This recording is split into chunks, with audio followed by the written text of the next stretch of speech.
गाड़ी है पीछे में सर। सर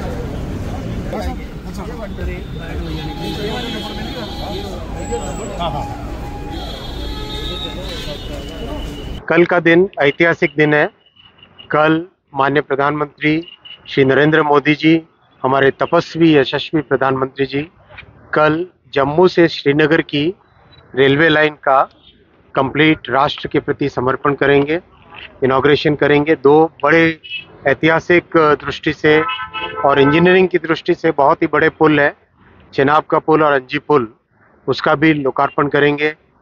और बहुत जो वर्षों से, दशकों से, और इतना जो बड़ा सपना था जम्मू और श्रीनगर को रेलवे लाइन से जोड़ने का, वो सपना पूरा होगा। दो वंदे भारत ट्रेन जो कि स्पेशली डिज़ाइंड है, जिसका हाई ऑल्टीट्यूड के हिसाब से, ऊंचाई के हिसाब से एक स्पेशल डिज़ाइन होता है, उस डिज़ाइन के हिसाब से बनी हुई दोनों वंदे भारत ट्रेन का भी कल माननीय प्रधानमंत्री जी फ्लैग ऑफ करेंगे। वो भी अपने आप में एक बहुत बड़ा एक जम्मू और श्रीनगर को जोड़ने वाला माध्यम बनेगा। साथ ही साथ कटरा में माता वैष्णो देवी के भक्तों को आने जाने के लिए बहुत बड़ी सुविधा मिलेगी। जम्मू का स्टेशन एक अलग प्रारूप में बन रहा है, आपने देखा होगा। जम्मू के स्टेशन पे जैसी दुनिया में कई देशों में हाई ऑल्टीट्यूड पे जाने के लिए, जिसको कहते हैं ब्रिजिंग यानी नॉर्मल ऑल्टीट्यूड से एक गाड़ी में आए और हाई ऑल्टीट्यूड के लिए दूसरी गाड़ी में बैठे, वो ब्रिजिंग की व्यवस्था जम्मू में होगी। उसके लिए भी जैसा कि दुनिया के दूसरे देशों में होता है वैसी ही व्यवस्था होगी। स्टेशन एक, जब प्लेटफॉर्म के दोनों तरफ दो गाड़ियां रहेंगी और उसका एकदम कॉरेस्पॉन्डेंस होगा, सीट टू सीट दोनों का कॉरेस्पॉन्डेंस होगा। इस तरह की व्यवस्था करी जाएगी। साथ ही साथ ये जो वंदे भारत है, ये जम्मू से श्रीनगर वंदे भारत है। चूँकि अभी जम्मू में काम चल रहा है स्टेशन का, इसलिए स्टेशन का काम करीब करीब सितंबर के महीने में जब प्लेटफॉर्म 5 और 6 अवेलेबल हो जाएंगे तब जम्मू से श्रीनगर चलेगी।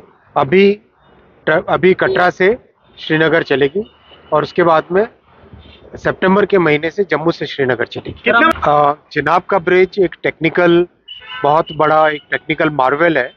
इसको बनाने में कई तरह की चैलेंजेस थे, उन चैलेंजेस को फेस करके बनाया गया। आप इसके टेक्निकल पैरामीटर्स को अगर देखें तो इस ब्रिज का डिज़ाइन 260 किलोमीटर प्रति घंटा wind speed, 260 kilometre per hour wind speed, और जो जोन 5 सिस्मिक जोन के हिसाब से उसका डिज़ाइन है। यानी एक बहुत ही कॉम्प्लेक्स प्रोसेस से इसका डिज़ाइन किया गया है।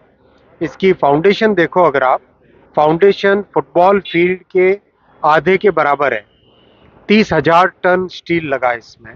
तो ये बहुत ही कॉम्प्लेक्स है और दुनिया का सबसे ऊंचा रेलवे आर्च ब्रिज है ये। अंजी ब्रिज भी अपने आप में बहुत ही एक महत्वपूर्ण ब्रिज है। केबल वाला ब्रिज बनाना, हाईवे में केबल के ब्रिज कई जगह बने, रेलवे में केबल का ब्रिज पहली बार बनाया। इसका कारण है रेलवे में लोड बहुत होता है, गाड़ी हैवी होती है।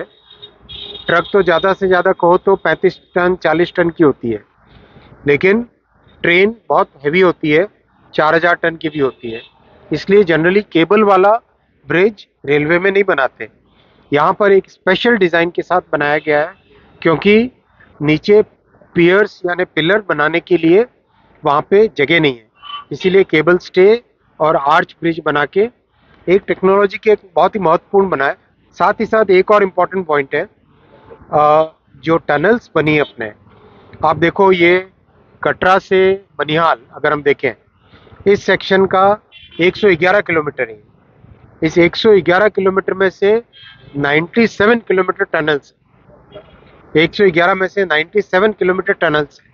और ये जो टनल है ये हिमालय के स्पेशल टोपोग्राफिकल एरिया में बना है। इसकी जियो टेक्निकल कैरेक्टरिस्टिक्स बाकी जगह से अलग है। तो यहाँ पे टनलिंग का एक नया तरीका इजाद किया गया है, जिसका नाम आजकल टेक्निकल एक्सपर्ट्स उसको बोलने लग गए हैं, हिमालयन टनलिंग मेथड। तो उसमें कई विशेष प्रकार के टेक्निकल इनोवेशंस किए गए हैं, तो वो भी एक अपने आप में भारत के लिए बहुत बड़ी उपलब्धि है। देखो साथियों, इतने बड़े काम जब करने होते हैं तो उसमें राजनीतिक इच्छा शक्ति बहुत महत्वपूर्ण होती है। आपने देखा 2004 से 2014 वाला जो पीरियड था, उसमें प्लेन एरिया में तो बना, लेकिन डिफिकल्ट एरिया में कोई काम उस वक्त हाथ में नहीं लिया गया।